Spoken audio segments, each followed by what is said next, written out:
Hi guys, thank you for joining us today. I'm Shiv Kapoor and I'll be moderating today's session. So as you know, we have invited Mr. Satish Chandra to speak to us about going abroad post high school. Before I give you a briefing on him, I'd like to tell you a little about the Career Talk series that my sister Tara and I started. We saw the lockdown as a great opportunity to expose students not only in India but around the world to a spectrum of careers. We hope to do so by bringing professionals from various domains to share their experiences and knowledge with us. To tell you a little about our speaker, Mr. Satish today, he is the national head of abroad education at Edu Milestones. He has over 15 years of experience and knowledge in helping students to go overseas to pursue their higher education. He has also worked with various universities as parts of their consulting teams for admission. Further, he has provided training sessions for franchisees, counselors, and consultants seeking on education abroad. Mr. Chandra has also conducted admission sessions on behalf of college in the UK and other European countries, processing more than 55,000 applications and visas. He has a 99% visa success rate and has gotten hundreds into top universities like University of Toronto, London School of Economics, and University of British Columbia. Before we let Mr. Chandra begin, I'd like to mention a couple of housekeeping rules that we must all keep in mind. Firstly, kindly keep yourselves muted. And secondly, please refrain from annotating on the presentation. And lastly, kindly send in your questions for our speaker in the chat box. Or we will pose the questions on your behalf to the speaker in the second half of this call. Thank you. Mr. Chandra, you may take over from here.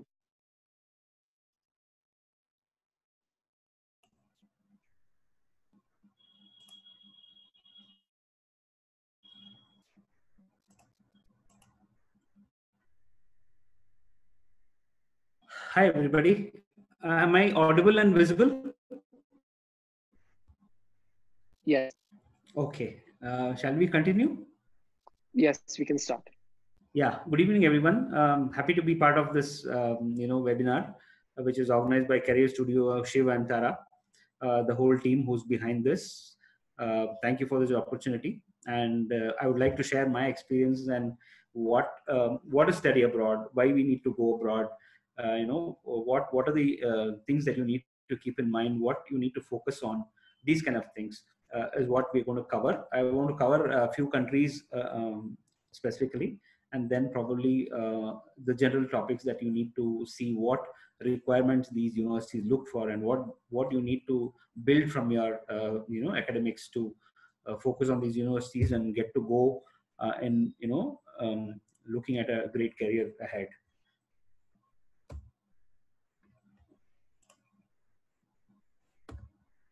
Okay, today, we'll cover US education a bit, UK education, the other countries that you can look at, probably for your career abroad or for your studies abroad, Europe, and what is required for, looking at medicine abroad. So general things that you need to know or focus on to look at studying abroad.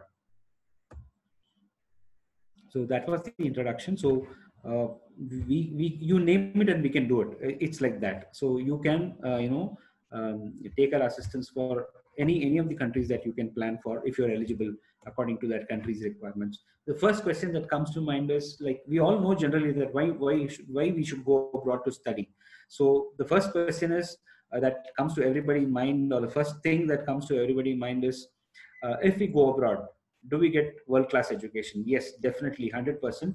You get world-class education. You tend to work with universities that have churned out vice presidents, presidents, Nobel laureates, and such kind of the clan that you can look ahead for. You end up learning new cultures, actually. Because if you look at Europe, US, the other countries, it's all new cultures to us, to explore, to find out, to learn more about. You once you study abroad, because you're learning at international institutions which are of very high value, you add value to your CV. That's one of the focus points. And another important part of study abroad is studying abroad exposes you to a lot of research options, plenty of research options. You ask for the domain and you are there to get the guidance. So plenty of research options. The advantage personally in studying abroad or going abroad from your parents, guardians who tend to take care of you at every level, at every moment. Now you're out of that boundary actually, and you have to tend for yourself in a lot of instances. So you become very independent. You take self decisions. You need to make a lot of important decisions in terms of study, in terms of your lifestyle, in terms of how you live in that place and how you gel with that a culture and all those things. So you become very self-dependent, and you know how to take decisions. You become the owner of your life. You know what to do and what not to do. You mature yourself a bit, and again, as you go along these studies, you spend 1 or 2 years. You begin to build a huge network of friends, colleagues, classmates. The industry fraternity, probably, if you explore a little more out of your box. So you create a huge network from almost 180 countries that come to study, along with you, from different, subjects, from different faculties that come to study with you. And another advantage is that you might get a chance to work for a company abroad. Uh, why I'm saying you might get is because you need to become eligible. You need to show your skills for them to pick you up, so that you can work for a company. There are a lot of huge companies that are not available back in India. So you get an opportunity to work for those kind of companies. And the other thing is you improve people skills. A lot of countries have different cultures and different mannerisms and a lot of other things that small things that matter a lot sometimes. And you end up learning these skills when you interact with different cultures, different people, different people from different places at different levels. And last but not the least, everybody generally thinks is going abroad is fun, enjoying. Yes, it's fun. Learning abroad is definitely fun as long as you work hard towards your goal for those 2 years, 3 years, or 5 years that you spend, achieving what you want to take. So that's the introduction to why we need to look at studying abroad. The kind of the advantages that it gives you to create a new phase in your life. Now, looking at the current trends, if you see until 16 or 17, US was the dream destination for everybody, and it still remains the dream destination. One of the best places to study, actually. Every child dreams of going to US for studies, but right now, because of a lot of impending actions that have been happening politically, otherwise, US has fallen a little below the expectations from students, that they look forward to return on investments. We always see that what we get tomorrow. So that when that part comes, it is a little lower. Now Canada has caught up from a lower part into the current hot destination for studies abroad, because Canada has given a lot of taken a lot of advantage of US's drawbacks right now. So UK has climbed back, Australia is there, Germany, France, Russia, China, all these places have climbed up, taking the advantage of out of US. Now US is a little behind because of its taking of the what do you call the immigration rules. That's all. Otherwise, they are that's the best place to study, actually. Anybody would vote it for the best. So other destinations that you can always look at is Canada, US, Australia, UK, New Zealand, and France, Germany in Europe, or Spain, Italy. A lot of places that beautiful universities you have, where technology is abundant and you can always study. So these are some of just to tell you some of the top destinations that are currently trending. And COVID-19 has made the whole system or the whole globe topsy-turvy into changing how we interact, how things are delivered, how universities work, how tomorrow embassies or other concerns who are the allied part of the whole industry, how it works. So we'll also see how things have changed as we go about. Uh, as I said, USA, the best place, the greatest destination that every student dreams of. When coming out of school, looking at the vast, the country has a huge place to study, the opportunities, the technology offered, and a lot of other things. So just to give you a brief on USA, USA anyway has the topmost leading destinations. If you see, some of the best universities in the world are found in US, which we can boast of. You can look at the academic flexibility. Here US allows you to design or make your own course for a few courses, where you need to decide. You can decide what you want to study.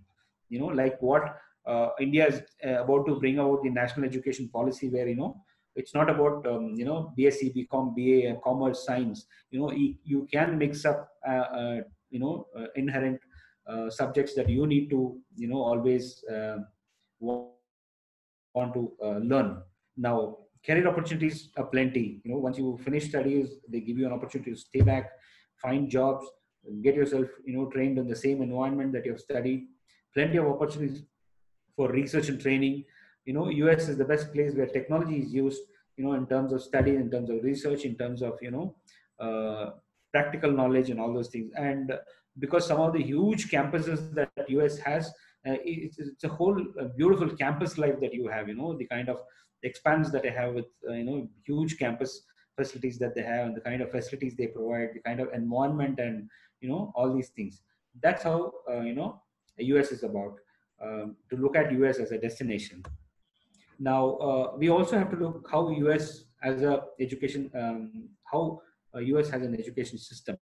Now, we can get into after 12th. Normally, that is what is recommended. Otherwise, even if you look at before 12th, then you need to have a guardian. You need to look at a lot of things because you are under 18. So it makes a little complex, and the whole education system changes when you shift from here to US. At that point of time, you need to rejig yourself with every kind of things that you plan to study, because your averages can come down because of the education system change, because you might not be able to cope up with the kind of assessments and the kind of education system that can come at that level. So we normally recommend students to go after 12th, so that for them to cope up and patch up to the higher studies. So it starts with associate degrees, then you have bachelor's degrees at the undergraduate level, then you have master's degrees, then you have doctoral studies and professional studies like medicine, dentistry, veterinary, and law. So these are considered professional degrees, but otherwise you can start from your associate degrees or directly get into bachelor's, which can be 4 years or 3 years depending on the program. And plenty of subjects that you can plan and take up, from anything, from arts to science to anything. They offer you all kinds of courses. Only thing is you need to become eligible. Now, what you need to become eligible is what we'll see in future. Like the first thing that anybody looks at is academics. You'll have to have a good grades and percentage. We're looking at what you studied at what level. With the academic grades, they also look at how how you present yourself. You need to talk to them. You don't talk to them directly, but you need to talk to them through the personal statement or the essay that you write, which can make or break your application, because that is what decides how you actually present yourself, put yourself, telling them why you need to get into this university, or why you chose this program, or what motivated you take this field of study. So these things are what come in a personal statement. And you have reference letters from faculty members who have taught you, knowing that they've been seeing you for past 10 years, 12 years, how you are going to fare, what is your character, what is your special skills that you have, what talents you have. Those things are explained on the LOR. And you have to also show them language proficiency. Like you need language proficiency tests, you need skill tests like SAT, AC, ACT, GRE, GMAT, MCAT, and all these kinds of tests are what are the standard requirements. And when you look at a few top universities, they also concentrate and look at internships, projects, voluntary services, all these extracurricular activities. So this is how it goes. Now, these are the courses which are hot across the globe actually. Science, technology, engineering, and mathematics. Now, these are the four actual top faculties that um, uh, the students can focus to enhance their career options and domain. Any subjects that comes under science, technology, engineering, and mathematics. Now there's another field also that's being added to the STEM. We can normally call it as the STEM options. Now it becomes STEAM actually. So science, technology, engineering, arts, and maths. So literature, all is also being added as a hot domain right now. So students can also focus on this. People with interest, music interest, people with arts, theater, all these things are also students can always look at. Uh, Let me also tell you that when you're planning for US, you need to have a timeline planned, because normally they say is you need to start at least 11 to 8 to 11 months before you start for the getting into the studies. See, so this is just a sample of this timeline that you need to plan. You apply through the application portal, you receive your decision in 2 to 4 weeks. Then you plan for your financial aid, your funding to study. You enroll and pay your initial deposit, get your admission confirmed, and you plan your travel. And in September, the orientation and the classes start off. So it's a long journey. So we always advise students to start at least 8 to 11 months before the start date. And all the universities work on deadlines. So if you can see, for September 2021, they would have already closed by November 2020, December, February. These are all different deadlines, because there are two kinds of deadlines if you generally look at. One is the early bird or the scholarship deadlines, or the regular deadlines. So you need to see where you fit into before you apply. And regarding this topic, US studies are incomplete if you don't discuss about Ivy League. These are elite institutions which are, research intensive, have their own academic excellence and selectivity in taking people. Harvard, Princeton, Columbia, Penn, Yale, these 8 universities form the Ivy League. Some of the best places to study actually. They have a different, they're a different group, and they have their own criteria to select people and all these things. Not that there are other good universities. There are universities like MIT, Stanford. There are plenty of universities, but this is a separate group, is an elite group of institutions which have their own academic excellence that they can look at. Most of the people would have heard about, and most of the people dream about getting into this. And when you ask generally what you need to get into an Ivy League, you need to be brilliant, you need to be engaged, be authentic, you need to be lucky also to get into these kind of schools. Market yourself. That means you need to start your homework very early. Some of them, if I have heard, have started at the early age of 6 to focus on Ivy Leagues. So I'll just show you another example also for a second on another slide, where a boy got into all the 8 Ivy Leagues. So it's not something which is impossible. It is possible. Only thing is you need to perceive it, and you need a perseverance from an early age, where here parents also come into picture. You need to focus your child, groom him, mentor him towards getting into those universities in case you're dreaming about it. Because once you do that, then you can go ahead and get into it's not impossible, it's possible. This example which I show next shows that it is really possible. So this is one of the examples, that's all. There's another student which I know who got into all the 8 Ivy Leagues and also got into Stanford. It's achievable. Just look at the track record. Started at the early age of 6, has a 98.1 grades from the first grade. He's part of a lot of other extracurricular activities, part of the school magazine. He's part of the jazz. He's part of the volunteer. He helps the NGO groups. He sings for his choir, and he's a National Merit Scholarship student. So a lot of qualities that inculcate you to get into Ivy Leagues. It's not only academics, it's something else also, something more. Universities look at what kind of leadership skills, what you can deliver to the society, what can be given back to society, what can you do separately or uniquely that you stand out of the crowd. That's what they look at. It's not just academics. So that's about the Ivy League. So we come to the next country, that is UK. A very popular country among Indians. It's almost like a small India back out there. UK consists of 4 countries that I think everybody knows that. it's about Northern Ireland, Scotland, England, and Wales. So again, a very popular country, huge number of universities, all good ones. They are ranked also among the top 100 or 200 universities, have huge research opportunities. English-speaking country, which we are comfortable with, we're getting into.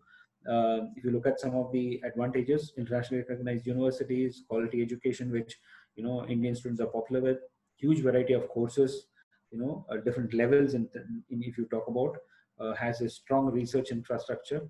You can work while you're studying. They give you, post-study options. Plenty of scholarships are available for students to make use of. You're looking at the UK education system. It starts with the higher national diploma and the higher national certificate. That's your diplomas. Then you get into the foundation degrees, which is a preparation time for getting into normal bachelor's or undergraduate degree, which can be for 3 years or 4 years. It can be 5 years sometimes, called the sandwich course. And you move on to the master's, MSc or Master of Arts or Master of Science. Then you move on to your doctorates and PhDs. So that's how the UK education system progresses for students who are trying to pursue a career in UK. Again, looking at the standard requirements, again, personal statement is a very important component. LOR is also a very important component, which is standard across the globe, and everybody requires that. Language proficiency is important because we are not native English speakers. So that is why that they want to measure the English language proficiency. Again, work experience also matters sometimes. Academics, extracurricular activities, all these are looked at top universities, when they look at admissions and plan to give you an admit. So UK has another portal for undergraduate applications. It's called UCAS. There are 3 steps. You choose universities, start applying through UCAS. The universities decide on your entry. Once they decided, you need to confirm it, and then you start your course. So there's something called UCAS clearing also, which I need to put across. When UCAS applications are closed, the normal deadline is January 15th for every intake. So once the intake closes, there are a lot of students who might drop out of choices, who might change courses, who might don't want to attempt that, going. So what happens? Vacant places come in for the applications that have gone up. So that's called UCAS clearing, where students can still apply who might have missed the application deadlines, or who want to apply right now, or who want to change the course or university right now. These kind of people can always look at UCAS clearing. So the next destination is Australia. Very big destiny, very popular with Indian students again, and has choice of courses. Australia, to say, has only 43 universities, all under the Australian qualification framework and the other organization that moderate universities. 43 universities. These people also in Australia, they also have something called the G8, just like the Ivy League universities, top universities, world ranked, research intensive. So students can look at that also for your courses. So when you look at Australia, it offers world-class education, is culturally diverse, because plenty of students from different countries travel back to Australia also to study. A beautiful country, laid back places where it's thrill to look around. Strong global research, offers great work opportunities, gives you opportunities to stay back, opportunities to work during study, and scholarships are also offered by Australia. Another, the youngest country in the world, which was discovered by human beings. So all blue and green across. The whole country is a natural wildlife sanctuary, actually, to talk about. A very peaceful and a clean country with plenty of opportunities being offered. Looking at New Zealand, you can always look at, there are only 8 universities in New Zealand, very popular, research oriented, they're very world renowned. They have excellent programs and quality of programs which are offered to students and courses. And there are a few courses which can be, applied for every 3 months or every month sometimes. So they have intakes like that. Abundance of job opportunity, because the countries small or medium size, but opportunities are plenty because it's literally empty actually. So you can look at affordable tuition fees. The beauty of New Zealand is actually famous for bringing out some of the biggest sporting sports in the world, like your bungee jumping, gliding, all the adventure sports starts in New Zealand actually. So, and they have good easy entry requirements, not very complicated. Looking at the entry requirement, but they're very strict with assessing students. That is very important. But entry requirements are very simple. The next hot destination that is right now as part of the global community for students, where students are flocking to Canada because of a lot of relaxations in terms of immigration rules, in terms of admission rules. Canada has taken advantage of the US's negativity in promoting a lot of students to come in. So Canada also has a lot of top ranked universities in the world, some of the best. It's a place where bilingual. Why I've written that is because you can even study in French as well as in English. So if you get into Quebec, then you can also look at French as one of the alternative languages or things to study. Gives you world-class education because some of the best universities they have. It's an enriching cultural experience because the expanse of the country is so huge. You get a lot of opportunities. It's a safe country with high quality of life. Not that the other countries are not safe. Everybody is safe because here again there is like if you look at Melbourne, if you look at Toronto, they are the most livable cities in the world. And Canada especially gives you a lot of options for permanent residency. Once you study there, once you get into a job, they give you a lot of opportunities for permanent residency. Again, another famous destination in Europe. This is called the Mecca for mechanical engineering because some of the best brands in the world are from Germany. Germany has the highest number of Nobel laureates actually in the world. And if you look at Germany has German education system gives you free education actually in terms of bachelor's and master's. If you look at the education system, the only bottleneck is if you're looking at German education, if you're looking at undergraduate admissions, you need 13 years of education to get into German education to do a bachelor's. So you can suffice that in terms by doing a 1-year language course or doing the foundation course and then writing the entrance to get into a bachelor's program, because most of the programs in bachelor's level are taught in German language. So it's good to have German language knowledge. And if you look at the other requirement is you either do a 1-year diploma here or 1-year BSc, which to suffice for the 13 years of education. Or if you have attempted IIT JEE, then you are given an exemption after assessing your score and all that to directly get into a bachelor's and write the entrance exam. So that is also possible. And Germany, if you look at, is forefront in technology and has plenty of opportunities in terms of engineering programs and business programs. Always there. So again, free education, all are English taught courses. So you don't have to worry about language barriers. But when students go to Europe, we always recommend that students learn either one of the popular languages which can help them, make their social life easier. So what we recommend is we always recommend either Spanish, French, or German language you learn when you go to Europe. So that makes your life easier because these are the most 3 popular languages that are spoken across Europe. So you can survive anywhere. Germany has a huge research infrastructure, very, very strong, but very strict. You can work while you study. It gives you great value for money because it's free education. So students who are looking at great opportunities, they can always look at, studying in Germany. But only thing is your academics have to be exemplary to get into Germany. It's not, when they're giving you free education, they want the best brains inside. That's how they work. Again, France, another popular destination, very close to India, gives you a lot of, education opportunities. They have public universities, they have, ECOLs, or what you call institutions of higher education, which teaches international students with master degrees, research and all these programs. Plenty of opportunities in terms of business programs, financial programs, hotel management, drama, theater, cinematography, all these kind of programs are huge hit with France. And France is the only country that gives you mandatory internships as part of the course. It's built into the course and you need to do it mandatorily to get a certificate. So you tend to get 4 to 6 months of internship as part of the course when you do it. You get it either at the bachelor's level or at the master's level. Whatever you do, you get an internship. It's paid and it's like half job. So they say in France, 98% of the students get through while doing the internship.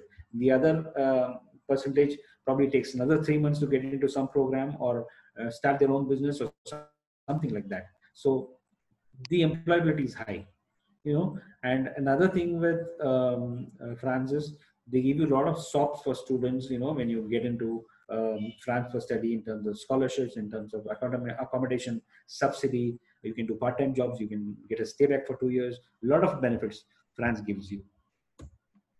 So looking at France's advantages: gateway to Europe, because you can travel to almost 26 countries with the Schengen visa, variety of programs and universities, a cultural paradise. You know, you get paid internships, work while you study, and scholarships. So looking at other parts of Europe also, we can also help you with, you know, Europe, Norway, Sweden, Finland. With one, if you get into France, you can travel to almost 26 countries as part of the Schengen visa, to explore, to find internships, you know, to look at places, to visit places which are not, you know, sometimes rare that you don't see. So France, Spain, Portugal, Poland, you know, Romania, Hungary, Austria, Slovakia, plenty of places like that to see, plenty of cultures, plenty of, you know, huge, beautiful places to see in Europe when it comes to. And you have some of the, you know, some beautiful universities that are also there as part of Europe study. Beautiful universities which are almost 100 years old sometimes.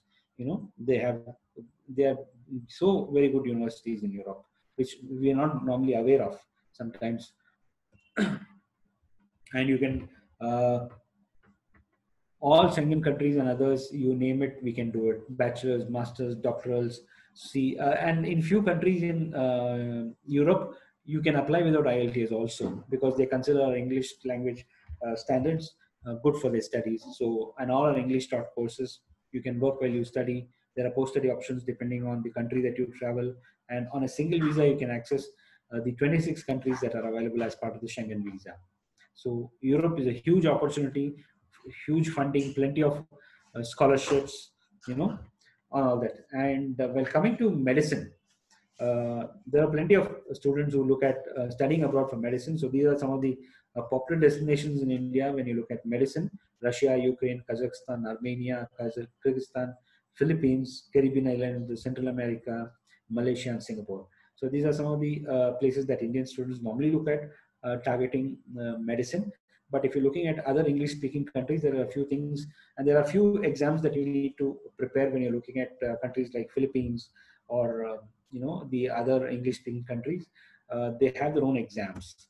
You know, some of them are here. Now, I have on the top mentioned multiple mini interview. This is catching on with most of the universities who are trying to take medicine students to find out what actually is their intention, what is their, you know, psychological behavior. They give you small topics to, you know, discuss and, you know, put forth to them your ideas and views. So it's called MMI. That's being slowly being adopted by most of the universities right now. And if you're looking at UK admissions for medicine, then you need to write the UCAT. That's the entrance exam that you need to write for getting admits into the medicine. If you're looking at MCAT, then US, then you need to write the medical college admission test. If you're looking at Europe, other countries like Italy and other places, then you need to write the IMAT. If you're looking at UK, Singapore, Malaysia, Thailand, Hungary, Croatia, and all these kind of places in Europe, then for biomedical sciences and other medicine courses, you need to write the BMAT. And if you're looking at Philippines, to qualify to their medicine programs, you need to write the NMAT. And in case you're finishing the medicine and coming back to India, Indian Medical Council says that you need to have NEET qualified before you enter India to write the MCI exam.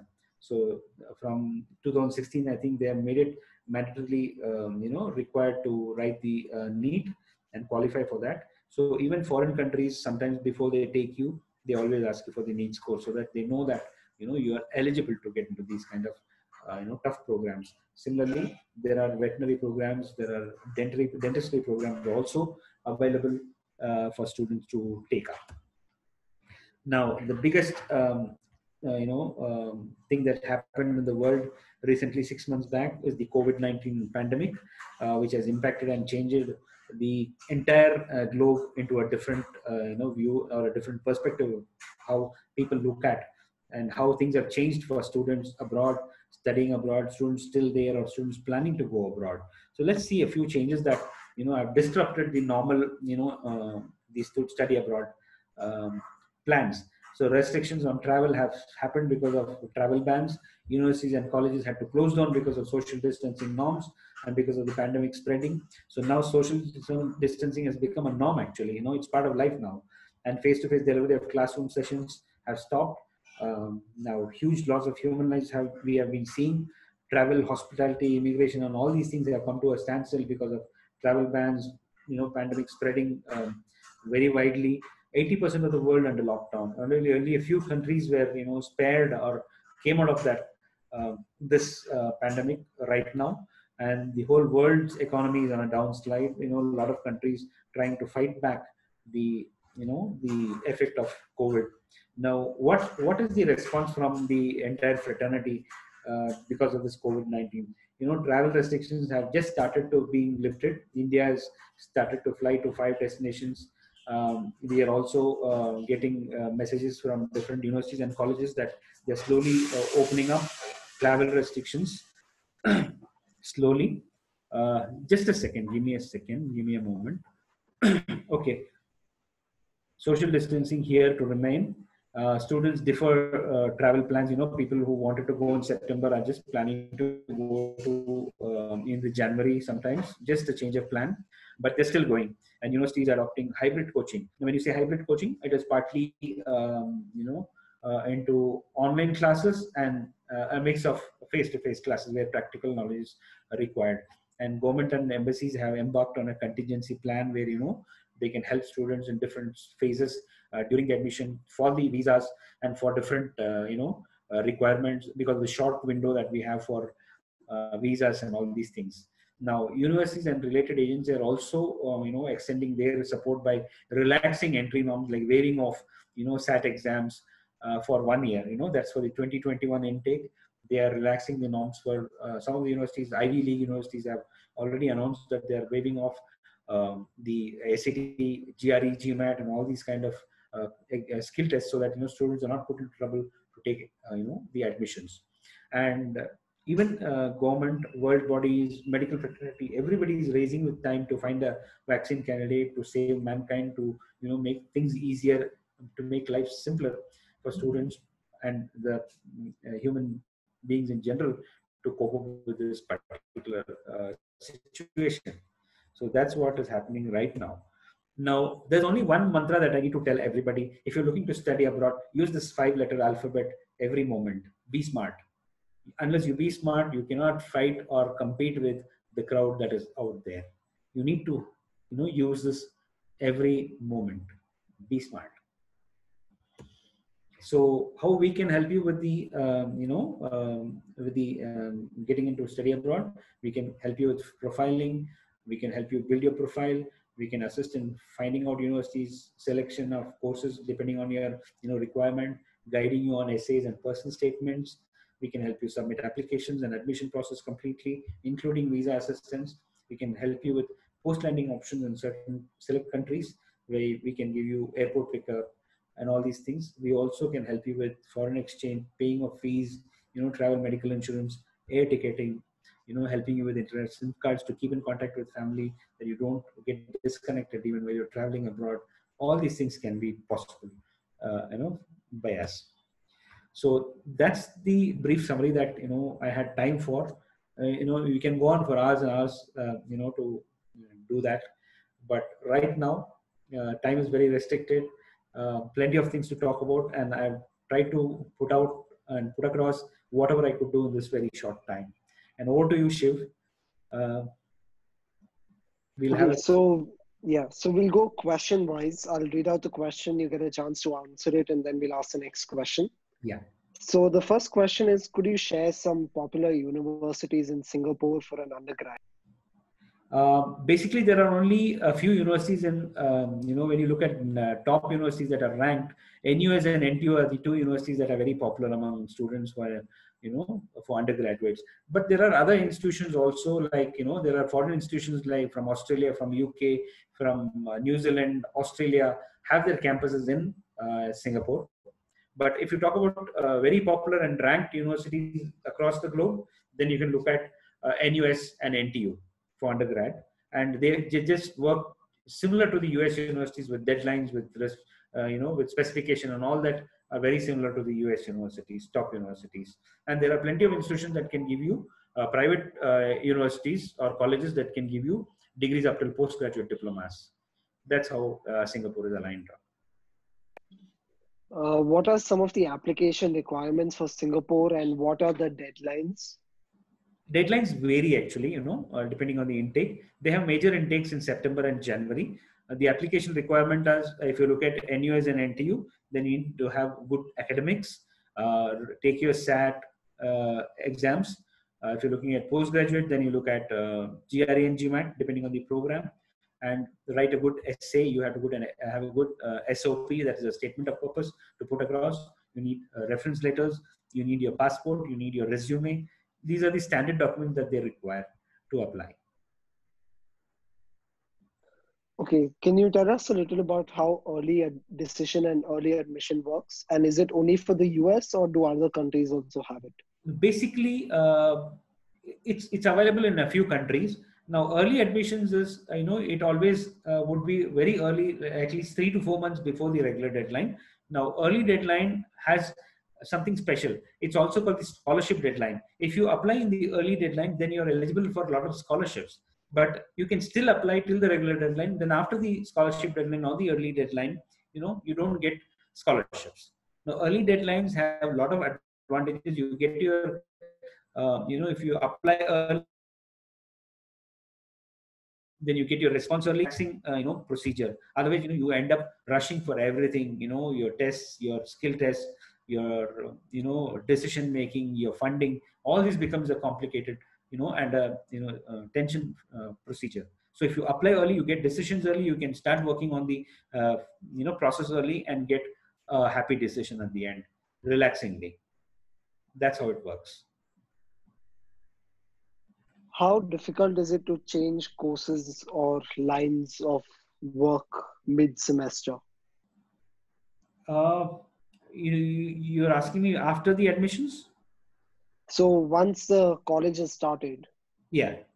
How hard is it to change courses?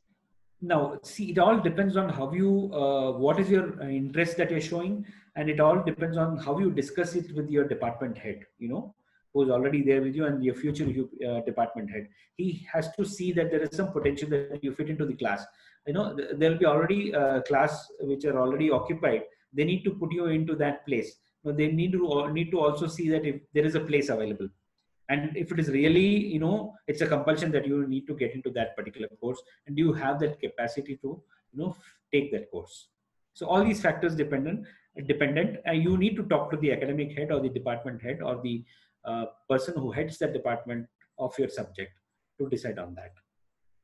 You can always change. There is nobody stopping it, but then you need to convince the head of the department, telling you why you need to change the course and how you're going to fulfill the requirements.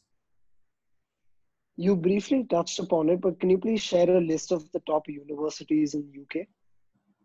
UK, you have University College London, you have King's College London, you have Manchester, you have Warwick, you have Edinburgh, you have Reading, a lot of universities like the Imperial College London, a lot of universities like that. It's a huge list actually. Should one still consider the US with current situation and laws? See, the current situation I understand is, after the course, they have not told students anything about studying there. They're welcoming, they're open. The only tweaking they have done with the immigration is, once you finish studies, what is your position? That is on the debate actually. It's not decided yet. It's still going on. So as long as you're planning to study for another 3 or 4 years, that shouldn't matter, because a lot of things can change after the elections. A lot of things can happen. Can you name a few top business management schools in the USA? If you're looking at big schools, then you have Stanford, you have Cornell. All these have their own business schools. Harvard has it. Stanford has it. You have Penn State. Everybody has their own business schools, which are very top actually. Are transfer programs common? uh, there or from here? So here to there and there to here. Here to there also it's possible. What we need to do is we need to send your syllabus, your curriculum, the papers that you studied, the academics, for them to assess and tell whether it's transferable or whether it meets their requirements in the university. That's possible. So in COVID times and this year applications going out, what are the current trends in terms of preferred destinations? Everybody is affected with COVID-19 and the pandemic, so nobody's an exception. Everybody is trying to come out of it. Every country is trying to fight with it with vaccine candidates from their own end. Everybody is collaborating. Everybody is fighting. Universities have, relaxed their norms. Everybody is trying to support in their own way.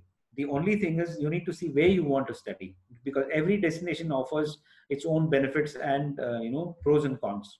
So no country is bad, no country is good. It's like that. It depends on which country you cherish to study. It's like that. COVID-19 is definitely there, and WHO says that we need to live with it, just like any other fever, flu, and all these things. Yes, we need to live with it. But then things are changing right now. In terms of academics, the universities are delivering the courses online. Whether you're in the country or outside the country, your classes are happening. Nothing has stopped.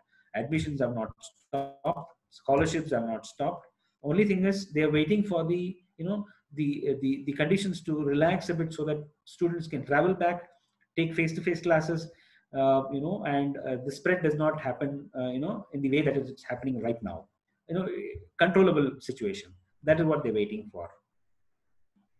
What are some tips and suggestions you would give to graduate students looking to do a postgraduate degree abroad? Definitely a great opportunity to study abroad. If I'm given 10 times, I would travel 10 times to study there, because that's the kind of technology exposure that they give you. Keep your academics. Very important thing is what I tell you is we take undergraduation very lightly. Sometimes and students tend to keep papers in the first year and second year during their undergraduation, which is very bad actually. So because they are very worried about your interest in the subject, and they look at how strong you are with your core subjects. So please do not keep papers, they call it backlogs. Do not repeat papers as much as possible. Try and finish it within 4 years if you have backlogs, but don't keep it in the third year and the fourth year, which is very critical, which they look at. So take your skill tests and English tests on time. Don't burden your academics, but you have still plenty of window to attempt these tests. Take it on time. Get a good score. Look at universities according to your choice, your what you cherish to study, not because somebody did it. Just because my aunt's son did engineering, I also want to do engineering. No, it's not like that. Do what your heart says, what you want to study, what you want to become. That's what is important. According to your experience, which country is most suitable to pursue a career in Career aviation? Aviation. Cover aviation, there are different sectors in aviation which you cover. One is the CPL licensing program that you do in terms of aviation, if you look at. Then you do the cabin crew part or the administration part, or you work on the ground. Now, these three sectors are, or you do the engineering where you get into the maintenance part of the aviation sector. Now, all these places, aviation, wherever flying is good, Canada is a good place, US, Australia, all New Zealand, all these are some of the best places to study aviation in terms of all the sectors that I've been talking about.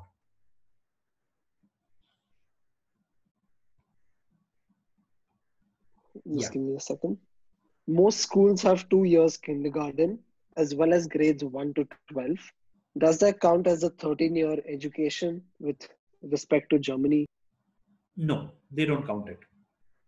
It's always 12th from India. So you need to do a diploma, a language program of 1 year, or you do 1 year of BSc, or you take the foundation program in Germany. So that suffices the shortage actually. What can a student do to build his or her profile and come across as a desirable candidate beyond? Without academics, I will always recommend you to take up interests in subjects. Probably if you're good at physics, take some physics projects, attempt something that you can find out, do research on it, work with somebody else, who can help you out. If you like chemistry, then do that. If you like arts or music, then do that. Work towards it. Don't do something for 6 months, 1 year, and then stop it. It has to be a continuous pursuance where you're trying to achieve something, show something that you worked on it. Now, for example, if you're doing something on music, for example, then you need to do a lot of research in doing what can you do, in improving yourself in terms of music, learning the intricacies, trying different, styles of music. All these things can be part of the thing. And not only academics, extracurricular activities, get into an NGO, work for them, see what is the ground reality, see how things happen there, and see what you can do something unique to the society.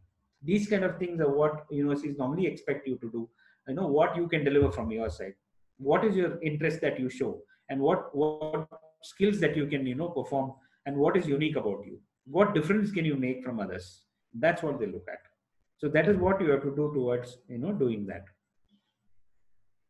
So, Mr. Chandra, because we have very limited time left, let's try to get as many questions in as possible. So maybe a little briefer answers if possible. And get you. So, yeah. So our next question is: are visas difficult to get during uncertain times? These uncertain times going on right now, and what should a student keep in mind when planning to apply? Now, visas are called the entry, ticket. It's not a passport or everything. Visas are just an entry ticket. Now, what you need to do is you need to also show the immigration that you're the right person to come into the country. Now, visa does not get biased because of the situation or the pandemic. Now, visas, immigration says that when you are applying for a visa, we have a set of rules or specifications that you need to follow. You just need to follow that. And if there is an interview for a visa, then you need to convince the visa officer, telling them why you need to get into the country and why you're doing this and what can you contribute and how will you come back. They need to see your roots also. So that is what visas are looking at. It's not just nobody gives bias on visas. It is the right kind of approach, the right kind of answers that the visa officer looks at, and the right kind of documents. Can you comment on budgets per year for the undergrad programs in different countries, and how easy is it to get scholarship? See, it's not about easy. There's nothing called easy. You have to become eligible to get that. Now, scholarships are purely given on merit, and you need to apply on time. Because when I say scholarships, it's funding, it's money. So they need to decide how much to give and what to give and how many students they can give. So that's why they have an early bird deadline, which they close even before the normal deadlines, at least 3 to 4 months ahead of the normal deadline, because it's a team, it's a funding team or the academic team which sits together. It gives grades, points to your application to see what is the motivation, how best can the student contribute to the university. So scholarships are purely based on merit. And in terms of cost, if you look at, it can start from 8 to 12 lakhs per year for an undergraduate, and it can go up to 15 to 20 lakhs also, depending on the university and the program. Which countries are lower down and which are higher? If you look at Europe, there are plenty of European countries which give you very low fees because they're all public universities sponsored by the government, because funding comes from them, so they don't have to charge students very much. And if you're looking at private universities, then they charge you fees because that is their survival. So they will definitely charge you. But let me give you an example. I just want to go to Harvard or Cornell or Penn. Just because it's costly or costly. If you look at Caltech and Georgia Tech and all these places, they're very costly. But it doesn't mean that just because they're costly that you cannot afford it. You can get into it, definitely, because they give you plenty of scholarship. So if you can meritoriously get scholarships, then you can afford the costliest colleges also. It's possible. Is IELTS an accepted indicator for UK Tier 4 study visas? Yes, IELTS is the program that is accepted by UK. Right now, they have also started accepting the alternate PT academic UKVA AIPT academic tests also for the student visas. How would you compare London School of Economics to some schools in the US? See, when you talk about London School of Economics, their category is different. And when you look at US universities, the kind of delivery and the this is looked at. And if you talk about London School of Economics, then you're talking something in the range of the top schools in US. The top 10 or the top 20 schools in US. That's how you can look at London School of Economics. If a student holds a US passport but Hello. resides in India, he or she be seen